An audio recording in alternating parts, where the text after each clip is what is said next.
नमस्कारम साथियों, जय हिंद। मैं आकाश शर्मा आप सभी का स्वागत करता हूं आपके अपने YouTube चैनल डिजिटल मास्टर्स पर। साथियों, आज आपके इस चैनल डिजिटल मास्टर्स पर मैं आप सभी के लिए संस्कृत में एक विषय होता है, एक टॉपिक जिसका नाम है उपसर्ग, वो लेके उपस्थित हुआ हूँ। आज हम उपसर्ग के ऊपर चर्चा करेंगे और बहुत ही सरल तरीके से, बहुत ही कम समय के अंदर इस वीडियो में जब आप देखेंगे तो आपको उपसर्ग समझ में आ जाएगा। साथियों, उपसर्ग क्लास 6 से लेकर क्लास 10 तक के लिए चलता है। जो भी बोर्ड होते हैं, अलग अलग स्टेट के, हमारे राज्य सरकारें जो होती हैं, वहाँ पर चलने वाली संस्कृत की पाठ्य पुस्तकों में कक्षा 6, 7, 8, 9 और 10, इन पांचों कक्षाओं में संस्कृत के अंदर अनिवार्य रूप से उपसर्ग का टॉपिक आता है। तो ये जो वीडियो है क्लास 6 से लेकर क्लास 10 तक के हर स्टूडेंट के लिए उपयोगी है। साथ ही जो लोग भर्ती परीक्षाओं की तैयारी करते हैं, जिनका विषय संस्कृत है, ये वीडियो वो लोग भी देखेंगे तो निश्चित रूप से उन्हें भी बहुत फ़ायदा होगा। हालांकि मैं जानता हूँ कि उनकी तो अपनी तैयारी होती है और उपसर्ग इतना ज़्यादा टफ, कठिन सब्जेक्ट भी, टॉपिक भी नहीं होता उनके लिए, लेकिन एक बार वो देख लेंगे तो उनको भी रिवाइज़ हो जाएगा और कहीं ना कहीं उन्हें अच्छा लगेगा। तो साथियों, अगर आप नए हैं तो इस चैनल पर आए हैं, सबसे पहले इसको सब्सक्राइब करें। अगर आपने सब्सक्राइब नहीं किया हो तो इसको सब्सक्राइब करें, वीडियो को अंत तक ज़रूर देखें और हमारे इस चैनल डिजिटल मास्टर्स को प्लीज़ शेयर करें, ताकि आपके द्वारा जब आप शेयर करते हैं तो हमें एक नया हौसला मिलता है, हम कुछ नया करना चाहते हैं। आइए चलते हैं हम सीधे हमारे टॉपिक की ओर, जिसका नाम है उपसर्ग। साथियों, सबसे पहले आपको बता देता हूँ मैं उपसर्ग क्या होता है। उपसर्ग शब्द के या धातु के शुरुआत में लगते हैं, यानी पहले लगते हैं और लगने के बाद उसका अर्थ को परिवर्तित कर देते हैं या उसमें कोई एक विशेषता ला देते हैं। आए समझ में? सीधी सी बात है। उपसर्ग कहाँ लगते हैं? तो शब्द या धातु के शुरुआत में लगते हैं और लगने से उसके अर्थ में कोई भी परिवर्तन कर देते हैं या उसमें एक विशेषता ला देते हैं। ठीक है, मैं यहाँ परिभाषा लिखूंगा, उसको आप कॉपी पेंसिल लेके बैठें और उसको नोट करें, अपने पेन के साथ लिखते चलें, नोट्स बनाते चलें, क्योंकि जैसा मैंने पहले बताया था कि लिखने से, नोट्स बनाने से जल्दी याद होता है, तैयारी अच्छी रहती है। तो चलिए हम नोट करते हैं उपसर्ग। तो चलिए साथू, अब लिखते हैं मिलकर के उपसर्ग के बारे में।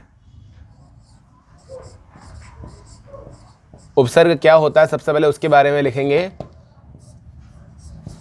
यह है शब्दों और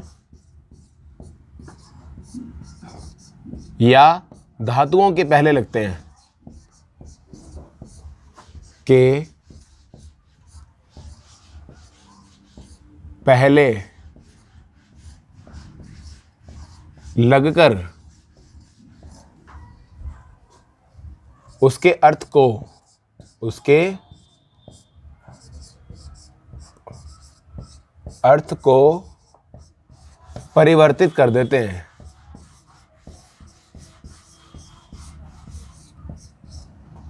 परिवर्तित कर देते हैं, ये उपसर्ग होते हैं।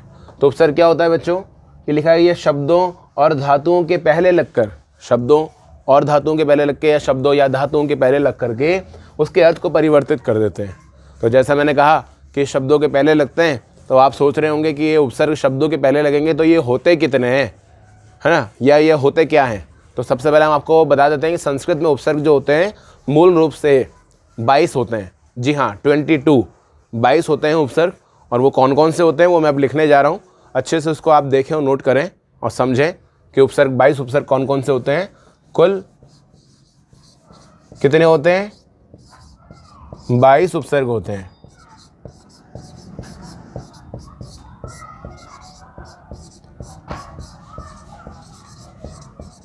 किसमें होते हैं वो? कौन सी भाषा में? केवल संस्कृत भाषा की बात कर रहे हैं हम। संस्कृत भाषा का ये वीडियो बनाया जा रहा है, देव भाषा संस्कृत। संस्कृत में कुल 22 उपसर्ग होते हैं। अब आइए लिखते हैं उन 22 उपसर्ग को कौन कौन से हैं। सबसे पहले देखते हैं प्र, फिर आएगा परा, फिर आएगा अप, फिर आएगा सम, अनु, अव, निस, निर,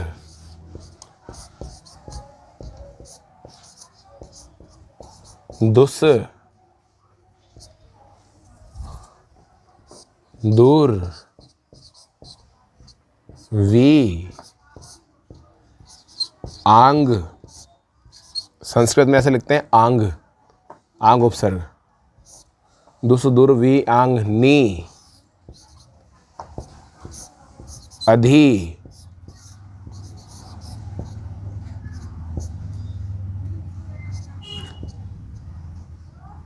वी, आंग, नी, अधि। फिर आता है अपि, अति, सु, उत। फिर आएगा अभी, अभी, प्रति, परि। फिर आएगा लास्ट में उप। तो इस प्रकार बच्चों ये 22 प्रकार के 22 उपसर्ग होते हैं। कौन कौन से? प्र, परा, अप, सम, अनु, अव, निस, निर, दुस, दुर, वी, आंग, नी, अधि, अपि, अति, सु, उत, अभि, प्रति, परि, उप। टोटली 22 प्रकार के उपसर्ग हैं बच्चों, और ये बड़े ही महत्वपूर्ण हैं।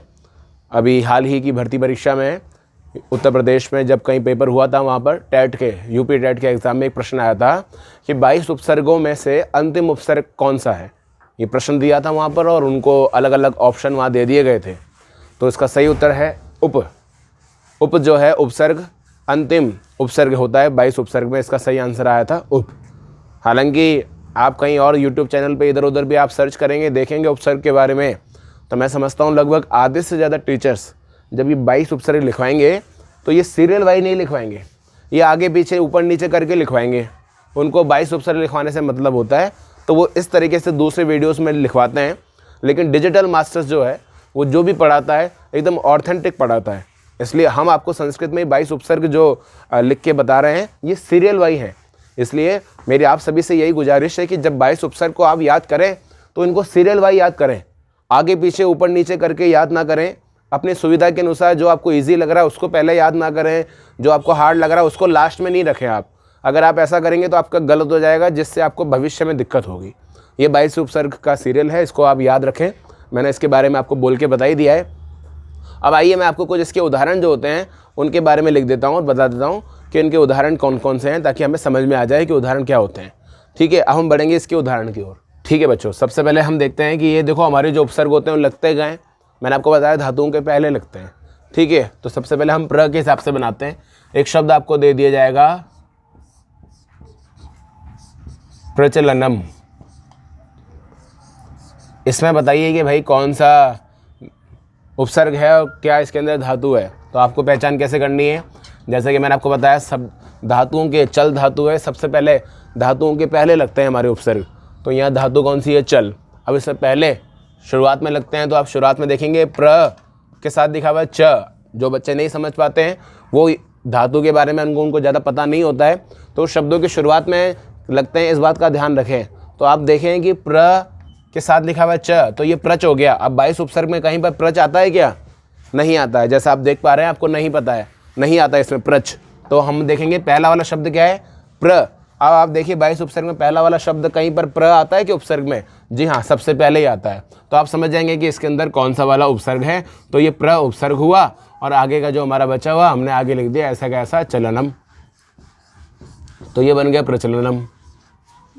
शब्द के धातु के शुरुआत में लगने वाले ही उपसर्ग कहलाते हैं, और आपने देख लिया कि प्रचलनम ये बना, ये कहलाया।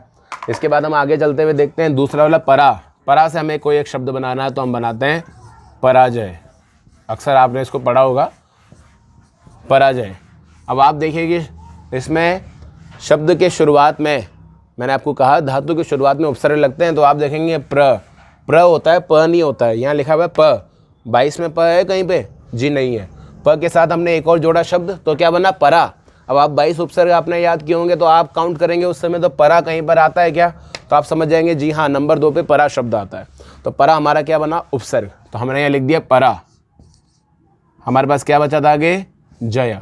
हमने लिख दिया पराजय। ठीक है बच्चों, यही प्रोसेस होता है कि शुरुआत में इसके उदाहरण दिए जाते हैं, जो भी उसके शुरुआत में उपसर्ग लगते हैं धातु के, शब्दों के, वहाँ से आपको पहचानना है और बहुत ही सरल तरीके से आप उसको पहचान भी सकते हैं। शर्त एक ही रहेगी, 22 उपसर्ग याद होने चाहिए हर परिस्थिति में। अगर आपको 22 उपसर्ग याद नहीं है तो फिर आपके लिए ये जो टॉपिक है ये कोई काम का नहीं है और आप इसमें कुछ नहीं कर पाएंगे। आगे और एक और उदाहरण देखते हैं हम। लिखा हुआ है अप। अप के लिए एक शब्द बनता है अपमान। ठीक है, अपमान जो शब्द है, अब इसमें हमें ढूंढना है कि भाई कौन सा हमारा इसमें उपसर्ग है। तो हम देखेंगे सबसे पहले अ। 22 उपसर्ग में कहीं पर केवल ओनली लिखा हुआ है उपसर्ग में? जी नहीं लिखा हुआ है। तो अ के साथ में हम मिलाते हैं प, तो ये क्या बना? प। अप, यानी अप हमारे पास शब्द बना है। 22 में से हम काउंट करेंगे, कहीं पर अप आता है क्या? जी हाँ आता है। तो ये जो बना हमारा अब उपसर्ग हो गया इसमें ये वाला, और बचा हमारे पास क्या? मान। हमने लिख दिया अपमान। ठीक है, उसी प्रकार आपको अगला देते हैं हम। लिखा हुआ है सम्मान। सम से बनाना है, चलो सम से बना के देखते हैं। सम्मान लिखा हुआ है। ठीक है, अब आप सब यहाँ देख पा रहे हैं कि सम्मान में म जो है हलंत है। हलंत का मतलब क्या होता है? जो आधे होते हैं उनको कर दिया जाता है हलंत। अभी भी आपको 22 उपसर्ग में कुछ शब्द जो हैं वो आधे दिखा, जो जिनके पास में हलंत लगाई हुआ दिखाई दे रहा है, वो सारे क्या हैं? ये सारे जो हैं ये सारे आधे हैं। इनके अंतिम शब्द जो हैं वो आधे हैं। दुस में आधा स है, जैसे निर में आधा र है, निस में आधा स है, तो उत में आधा त है। तो ये जो अंत में जो हलंत होते हैं ना वो आधे शब्द कहलाते हैं। तो अभी हम देखेंगे सम्मान में स पूरा लिख देते हैं हम।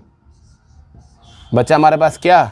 म यहाँ पर आधा है, लेकिन आपने याद किए होंगे 22 उपसर्ग, तो कोई हलंत वाला सम आता है क्या? जी हाँ आता है। तो आप यहाँ लिख देंगे सम। बच्चा हमारे पास क्या था? मान। आपने बना दिया सम्मान।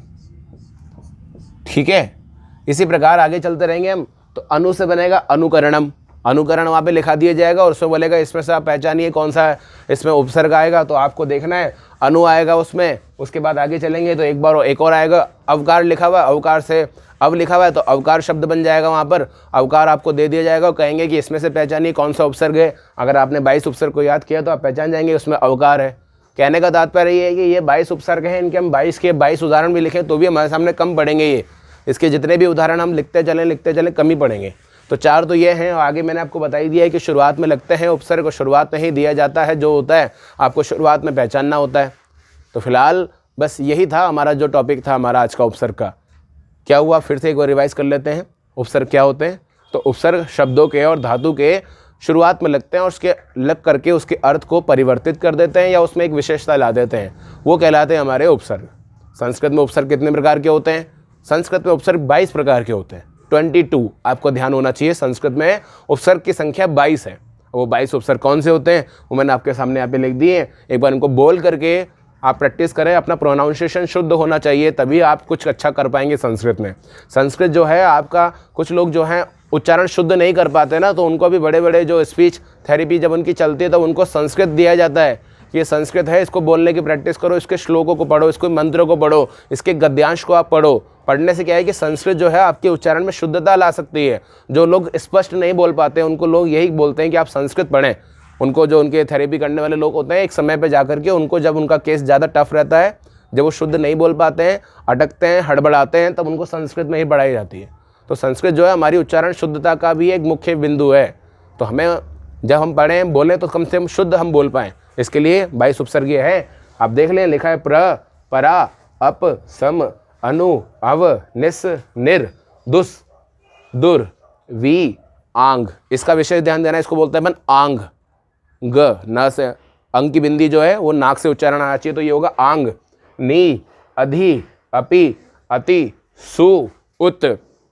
फिर आएगा अभि, प्रति, परि और उप। इस प्रकार बच्चों ये 22 उपसर्ग हो गए। यही था हमारा टॉपिक, बस इतना सा। आशा करता हूँ कि आपको ये उपसर्ग का टॉपिक बहुत अच्छे से सरल तरीके से समझ में आया होगा। क्लास 6 से लेकर क्लास 10 तक के जितने भी अलग अलग बोर्ड में पढ़ने वाले बच्चे लोग हैं, संस्कृत की जितनी जो भी जिसकी पुस्तक चलती है, सब में कंपल्सरी ये टॉपिक आता है उपसर्ग का। इसलिए आप सभी इसको देखें। आपको अगर अच्छा लगा हो, पसंद आया हो, समझ में आया हो, तो प्लीज़ शेयर ज़रूर कर दें। शेयर करने से हमें एक नया मोटिवेशन मिलेगा। तो बच्चों आज के लिए टॉपिक यही है। अब मैं थोड़ा एक बार हट जाता हूँ ताकि आपको एक बार ये देख लें, आप स्क्रीनशॉट ले लें। जिन बच्चों ने नोट नहीं किया हो बाद में कर लें, और जिन्होंने नोट कर लिया तो बहुत अच्छा है। आज की इस वीडियो में इतना ही। अगली चर्चा पुनः हम मिलेंगे कभी कहीं और नए टॉपिक के साथ। तब तक के लिए अपना ध्यान रखिए, स्वस्थ रहिए, मस्त रहिए और पढ़ाई में भी व्यस्त रहिए। बहुत बहुत धन्यवाद। नमस्कार।